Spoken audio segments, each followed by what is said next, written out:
Naabdan sa Brigada News Team ang pipila ka residente sa Purok Vista dinhi sa Barangay Sinawal nga nagapanghinlo sulod sa ilang panimalay aron mapahiluna ang ilang kagamitan nga gipangpatong sa katre ug lamisa. Kini tungod gisulod sila sa tubig baha. Sumala kay Mary Grace Castor, halos tuod ang tubig nga nisulod sa ilang balay. Daghan mga tubig kag mga ang lupa sir gasulod diri sa mo ang kwarto.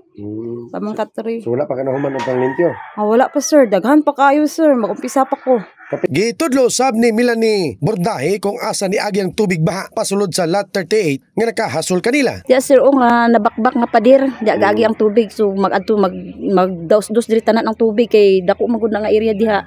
Nya ubos mi diri ba, diri gyud gabuslo ang tubig tanan. May solusyon usab nga una-unaan ang Purok Kagawad nga si Jeneline Impil aron dili makasulod sa ilang compound ang tubig baha gikan sa Diversion Road. Temporary nga matambakan dito sang lupa nga isulod sa sako para madandahan palimbawa in case nga magkusog ang ulan dili dayon magdiretso diri sa mga panimalay. Luwas sa pipila ka balay nga nasulod sa tubig na daot usab ang kadalanan sa Purok mao nga maghimo sa buglakang ang ilang chairman nga si John Ray Palomares Sr. Basta magulan yun diri gikan dito sa babaw sa Sinawal diri gid moagi sa Vista. Mao gini diri basta muulan ang among dalan medyo magka-problema gyud.